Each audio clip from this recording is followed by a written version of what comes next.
Welcome to ascend academy. आज की special video आप लोगों के लिए है। आज आपको सिखाएंगे नंबर सिस्टम। तो गाइज बोर्ड पे कुछ नाम लिखे हुए हैं, इन नाम को जरा ध्यान से देखिए और आज आपको सिखाएंगे नंबर सिस्टम। पहला जो नंबर है, जैसे कि आप लोग अधिकतर आप लोगों ने क्लासों में पढ़ाई है, इवन नंबर। इवन नंबर को हम हिंदी में सम संख्या कहते हैं। सम संख्या वो डिजिट होती है जो केवल दो के पहाड़े में आती है। जैसे कि आपको सभी को याद होना चाहिए 2 का टेबल, तो 2, 4, 6, 8, 10 और इस तरीके से ये डिजिट आगे तक चलती है। ओके गाइस, सेकंड नंबर पे आते हैं अपने ओड नंबर, यानी कि विषम संख्या। ओड नंबर वो होता है जो 2 के टेबल में नहीं आता है, ठीक है। यानी जिस टेबल में 2 का टेबल नहीं आए या जो डिजिट में 2 का टेबल नहीं आए वो हमारा ओड नंबर होता है। जैसे 1, 3, 5, 7, 9, 11 इस तरीके से। नेक्स्ट नंबर है हमारा नेचुरल नंबर। नेचुरल नंबर प्राकृतिक संख्या है। प्राकृतिक संख्या जो होती है वो हमारी 1 से शुरू होती है, जैसे कि हमारी काउंटिंग 1, 2, 3, 4, 5, 6 सो ऑन, ये काउंटिंग वाइज चलती है। नेक्स्ट है हमारे पास होल नंबर, यानी कि पूर्ण संख्या। पूर्ण संख्या जो होती है, होल नंबर जो होता है वो 0 से शुरू होता है, जिसमें सबसे पहले डिजिट आती है 0। 0 के अलावा 1, 2, 3, 4, 5 और ये इस तरीके से आगे तक डिजिट चलती है। आगे आते हैं हम इंटीजर्स। इंटीजर्स को पूर्णांक कहा जाता है। इंटीजर्स में मैं एक लाइन से आपको समझाने की कोशिश करता हूँ। जैसे देख लीजिए, ये एक लाइन है, यहाँ है हमारे पास 0, यहाँ पे 1, 2, 3, 4। तो लेफ्ट हैंड साइड पे चलता है हमारा 1 माइनस का, 2 माइनस का, 3 माइनस का एंड 4 माइनस का। ओके गाइस, तो यहाँ पे आप क्या देख रहे हैं कि इसमें डिजिट प्लस की भी होती है और माइनस की भी होती है। इसको हम दूसरे के एग्जाम्पल से समझने की कोशिश करते हैं। सपोज कीजिए आप एक दुकानदार हैं और आप अपने कस्टमर से कोई सामान लेन देन का काम कर रहे हैं, तो आपने उससे 2 रुपये लिए, तो आपने लिखा, चलिए 5 रुपये की बात करते हैं, आपने लिखा 5 रुपये लिए, ठीक है। फिर आपको और भी कुछ काम पड़ गया तो आपने वहां लिखा 5 रुपये दिए। लेकिन जब आप नेक्स्ट टाइम उसी का हिसाब करने बैठे तो आप भूल गए कि 5 रुपये लिए, तो ये 5 रुपये उसने लिए, कस्टमर ने लिए या फिर मैंने उससे लिए। इसी प्रकार से 5 रुपये आपने दिए या फिर आपने दिए या फिर आप उसने आपको दिए, तो आप इसमें कंफ्यूजन कर जाते हैं। तो इसलिए इंटीजर्स को हमने यहाँ पे फॉलो करते हैं। अगर आपको 5 रुपये प्राप्त हुए तो आप उसको लिखेंगे +5 रुपीज़। अगर आपकी जेब से 5 रुपये गए हैं तो आप उसको लिखेंगे -5 रुपीज़। ओके गाइज, तो इंटीजर्स। अब यहाँ पे एक छोटी सी बात और है समझने वाली। आप देखेंगे नेचुरल नंबर, होल नंबर और इंटीजर्स। तो जितने भी नेचुरल नंबर होते हैं वो हमारे होल नंबर होते हैं, ओके। और जितने भी नेचुरल नंबर होते हैं वो हमारे इंटीजर्स भी होते हैं। ये आपको ध्यान रखना है, यहाँ पे एक नई चीज़ और सीखने को आपको मिल रही है। जितने भी नेचुरल नंबर होते हैं वो हमारे होल नंबर भी होते हैं और हमारे इंटीजर्स भी होते हैं।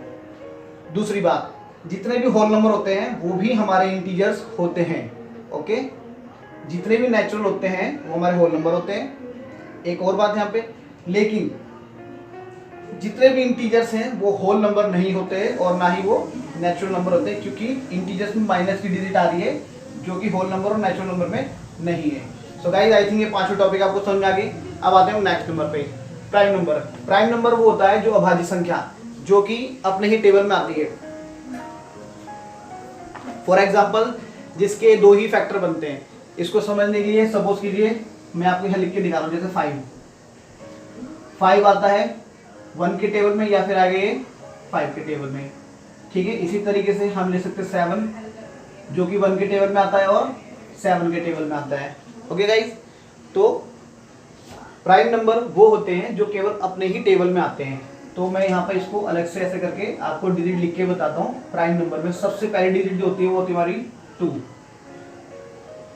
3, 5, अच्छा 4, मैं 4 लिखता हूँ। अब बताइए 4 प्राइम नंबर होगा? जी नहीं होगा, क्योंकि प्राइम नंबर वो होता है जो सिर्फ अपने ही टेबल में आता है। तो 4 तो 2 के टेबल में भी आ जाएगा और 1 के टेबल में भी आ जाएगा, इसलिए 4 नहीं होगा। इसलिए हम क्या लिखेंगे यहाँ पे 5। ठीक है, नेक्स्ट 6। अब 6 प्राइम नंबर होगा?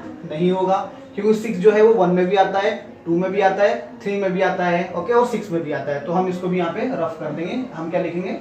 7 लिखेंगे। इसी टाइप से हमारा 8 2 में भी आता है, 4 में भी आता है, और 9 भी नहीं होगा, 10 भी नहीं होगा, क्योंकि वो 10 जो है वो आपका 2 में भी आता है, 5 में भी आता है। इस टाइप से हमारा 11 होगा, 13 होगा, 17, 19 और सो ऑन। इसके अलावा और भी बहुत सी डिजिट इसमें आएंगी। नेक्स्ट आपके पास कॉम्पोजिट नंबर। कॉम्पोजिट नंबर क्या होते हैं? संयुक्त संख्या। जैसे प्राइम नंबर होते हैं वैसे आपके कॉम्पोजिट नंबर होते हैं, लेकिन कॉम्पोजिट नंबर जो होते हैं उसमें 1 2 से अधिक फैक्टर बनते हैं। ठीक है, अगर कोई डिजिट, जैसे सपोज करो मैं लिखता हूँ 1, मैं लिखता हूँ 3, तो 3 1 से जाता है और 3 से जाता है। अब अगर इसके सिर्फ 2 ही फैक्टर बनते हैं तो ये आपका प्राइम नंबर बन जाएगा।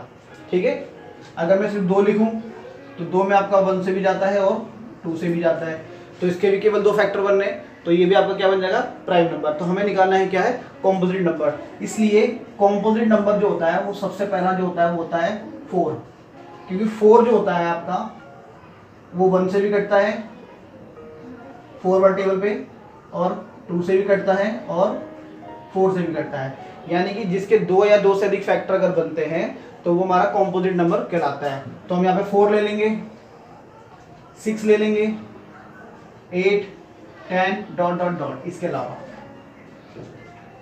सो गाइज ये आपके 7 कॉम्पोजिट नंबर हो गए। अब आपके पास, अब आपको हम आगे के कुछ real number and irrational number भी समझाने की कोशिश करते हैं। आप वीडियो पे बने रहे। सो गाइज अब आपके पास है rational number, irrational number and real number. सबसे पहले आते हैं हम रैशनल नंबर पे। रैशनल नंबर को हम बोलते हैं परिमेय संख्या। तो सबसे पहले परिमेय संख्या क्या होती है, जरा एक बार उसको समझिए। हमने रैशनल नंबर को मैंने आर से डिनोट कर दिया, यानी कि परिमेय संख्या। जो भी संख्या बटे के रूप में लिखी जाती है, कोई भी संख्या जो बटे के रूप में लिखी जाती है उसको हम बोलते हैं रैशनल नंबर, यानी कि परिमेय संख्या। तो हम उसको P अपॉन Q के रूप में लिखते हैं। इंग्लिश मीडियम में जो सिलेबस आता है उसको हम बोलते हैं न्यूमरेटर अपॉन में डिनोमिनेटर, एंड हिंदी में आता है आपका अंश बटे हर। तो गाइस इस पे आपको ध्यान रखना है n/d एंड अंश बटे हर, ये हमारा रैशनल नंबर होता है। तो कोई भी संख्या जो अंश बटे हर यानी कि न्यूमरेटर अपॉन में डिनोमिनेटर के रूप में अगर लिखी जाती है तो उसको बोलते हैं हम रैशनल नंबर। फॉर एग्जांपल यहाँ लिख लेते हैं हम 1/3, ये हमारा क्या है? रैशनल नंबर है। ठीक है, 2/5 ये भी हमारा रैशनल नंबर है, 3/2 ये भी हमारा रैशनल नंबर है। बट यहाँ पे आपको एक समझने वाली बात जरूरी ध्यान रखना है कि जो नीचे वाली डिजिट होती है, ये 0 नहीं होनी चाहिए। ठीक है, नीचे वाली डिजिट 0 नहीं होनी चाहिए। यानी कि अगर मैं 0/2 लिख दूँ तो ये हमारा रैशनल नंबर होता है। लेकिन यदि मैं अगर कोई ऐसी डिजिट आ जाती है जिसकी अपॉन में 0 आ जाता है तो वो रैशनल नंबर नहीं होता है। सो गाइस याद रखना कि रैशनल नंबर के डिनोमिनेटर यानी कि हर कभी भी 0 नहीं होता है। अगर 0 नीचे आता है, डिनोमिनेटर या हर अगर 0 होता है तो वो रैशनल नंबर नहीं होता है। इसमें मैं आपको एक चीज़ और समझाऊंगा। ठीक है गाइस, जरा देखिए, जैसे 1/3 अगर आपका आता है तो 1/3 को आप डिवाइड करते हैं। आप डिवाइड करेंगे तो आपको पता है 1, और आप 3 को ऐसे लगा देंगे तो यहाँ पे 0 पॉइंट करके 10 लगा देंगे, तो यहाँ पे 3 3 3 3 ये आपका आंसर रहेगा। ठीक है, ये अगर कोई डिजिट डिवाइड करने पर रिपीट होती रहती है तो वो भी हमारा रैशनल नंबर होता है। ठीक है, आपको मैंने एक दूसरा ऑप्शन भी समझा दिया है। अब आते हैं हम इरेशनल नंबर पे। इरेशनल नंबर को बोलते हैं हम परिमेय संख्या। ओके गाइस, इरेशनल नंबर यानी परिमेय संख्या जो पूरी तरीके से सॉल्व ना हो। वास्तविक जो परिमेय संख्या जो पूरी तरीके से हल हो जाती हैं, जो हल ना हो पूरी तरीके से, उसे हम इरेशनल नंबर बोलते हैं। फॉर एग्जांपल आप यहाँ पे एक रूल ले सकते हैं जिसका कोई हल नहीं होता। फॉर एग्जांपल जिसके जो ये क्या होता है, जो कि एक जैसी डिजिट आती रहती है, वहाँ ऐसा नहीं होता है। क्योंकि हम एग्जांपल लेते हैं यहाँ पे पाई का। पाई एक ऐसी डिजिट है जिसको हम मोस्टली एग्जाम के अकॉर्डिंग लिखते हैं 22/7। ठीक है, या फिर हम उसको लिखते हैं 3.1415 ऐसे लिखा जाता है। बट होता क्या है, डिजिट में होता क्या है कि वो रिपीटिंग नहीं होती, वो रिपीटिंग होती रहती है, अलग अलग होती रहती है, ठीक है, इरेशनल नंबर हो जाते हैं। इसके अलावा हम कुछ और भी एग्जांपल ले सकते हैं, जैसे √3, √5, √7 एंड √10। तो ये भी आपके क्या होते हैं, अपरिमेय संख्याएं होती हैं, जो पूरी तरीके से फैक्टर वाइज बाहर होके नहीं आती है। यहाँ पर एग्जाम्पल हम ले लेते हैं, क्या रैशनल नंबर होगा जी, सपोज करो √4, ये रैशनल नंबर है क्योंकि यहाँ से फैक्टर बनेगा 2। आप इसको कैसे करेंगे, 2 इंटू में 2, तो 2 बाहर आएगा आपका। और हम किसी भी डिजिट को रैशनल नंबर बनाने के लिए उसके फॉर्मूले पर लगा देते हैं, तो यहाँ पर ये डिजिट बाहर नहीं आएंगी प्रॉपर तरीके से, तो ये रैशनल नंबर नहीं है। लास्ट टॉपिक हमारा वास्तविक संख्या यानी कि real number. So real number जो होते हैं हमारे, वो हमारे rational number plus irrational number का टोटल होता है।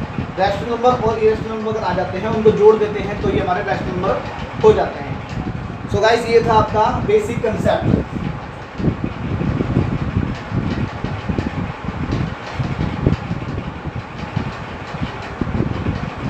सो गाइस, ये था आपका क्या बेसिक कंसेप्ट।